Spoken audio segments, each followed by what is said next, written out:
తెలంగాణను మరోసారి వరుణుడు వణికిస్తున్నాడు. రాష్ట్ర వ్యాప్తంగా దంచి కొడుతున్న భారీ వర్షాలతో జనజీవనం పూర్తిగా అస్తవ్యస్తమైంది. మరో 3 రోజుల పాటు ఇదే పరిస్థితి ఉంటుందని వాతావరణ శాఖ హెచ్చరిస్తోంది. ముఖ్యంగా 5 జిల్లాలకు రెడ్ అలర్ట్ జారీ చేయగా ఆయా జిల్లాల్లో పాఠశాలలకు సెలవులు ప్రకటించారు అధికారులు. మరోవైపు మహానగరమైన హైదరాబాద్లోనూ ముసురు వాన దంచి కొడుతోంది. ఆఫీసులు, స్కూళ్లకు వెళ్లేవారు తీవ్ర ఇబ్బందులు పడుతున్నారు. ఉత్తర మరియు వాయువ్య తెలంగాణ జిల్లాలను భారీ వర్షాలు ముంచెత్తుతున్నాయి. బంగాళాఖాతంలో ఏర్పడిన అల్పపీడన ప్రభావంతో రాష్ట్రంలో విస్తారంగా వర్షాలు కురుస్తున్నాయి. ముఖ్యంగా వాతావరణ శాఖ హెచ్చరికల నేపథ్యంలో ప్రభుత్వం యంత్రాంగాన్ని అప్రమత్తం చేసింది. రాష్ట్రంలోని 5 జిల్లాలకు అత్యంత ప్రమాదకరమైన రెడ్ అలర్ట్ జారీ చేశారు.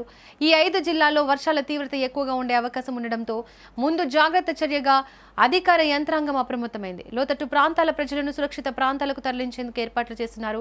ప్రాజెక్టులు, జలాశయాలకు భారీగా వరద నీరు వచ్చి చేరుతుండటంతో అధికారుల కంటిపై కునుకు లేకుండా పోయింది. భారీ వర్షాల నేపథ్యంలో విద్యార్థుల భద్రతను దృష్టిలో ఉంచుకొని ప్రభుత్వం కీలక నిర్ణయం తీసుకుంది. రెడ్ అలర్ట్ జారీ చేసిన జిల్లాలో స్కూళ్లకు సెలవులు ప్రకటిస్తూ కలెక్టర్లు ఉత్తర్వులు జారీ చేశారు. జగిత్యాల జిల్లాలో భారీ వర్షాల కారణంగా విద్యా సంస్థలకు సెలవు ప్రకటించారు. అలాగే కొమురం భీం, ఆసిఫాబాద్ జిల్లాలోని వర్షాల ప్రభావం ఎక్కువగా ఉండడంతో స్కూల్స్ బంద్ పెట్టారు. నిర్మల్, నిజామాబాద్ జిల్లాలోని ఎడతెరిపి లేకుండా వాన కురుస్తుండటంతో సెలవులు కొనసాగుతున్నాయి. ఇక పెద్దపల్లి జిల్లాలోనూ భారీ వర్షాల హెచ్చరికల నేపథ్యంలో పాఠశాలలకు సెలవు ప్రకటించారు. తల్లిదండ్రులు ఆందోళన చెందకుండా ఉండేందుకు అధికారికంగా ఈ ఉత్తర్వులు వెలువడ్డాయి. అత్యవసరం అయితే తప్ప బయటకు రావద్దని అధికారులు సూచిస్తున్నారు.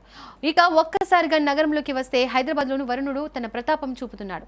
రాత్రి నుంచి ఎడతెరిపి లేకుండా పడుతున్న ముసురు వాన నగర వాసులను ఉక్కిరిబిక్కిరి చేస్తోంది. ఉదయం లేచేసరికి రోడ్లన్నీ జలమయమయ్యాయి. చలిగాలులతో కూడిన ఈ ముసురు వాన కారణంగా నగరంలో ఒక్కసారిగా వాతావరణం మారిపోయింది. ఆఫీసులకు వెళ్లే ఉద్యోగులు, కాలేజీలకు, స్కూళ్లకు వెళ్లే విద్యార్థులు తీవ్ర ఇబ్బందులు పడుతున్నారు. బస్ స్టాప్లు, మెట్రో స్టేషన్లు ప్రయాణికులతో కిటకిటలాడుతున్నాయి. ట్రాఫిక్ జామ్ల కారణంగా ప్రధాన జంక్షన్లలో వాహనదారులు గంటల తరబడి నానా తంటాలు పడాల్సి వస్తోంది.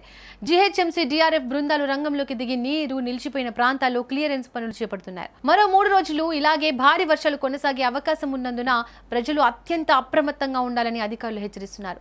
రైతులు ఎవరు కూడా పొలాల వైపు, వాగుల వైపు వెళ్లకూడదని సూచించారు. శిథిలా వ్యవస్థలో ఉన్న భవనాల్లో ఉంటున్న వారు వెంటనే సురక్షిత ప్రాంతాలకు వెళ్లాలి.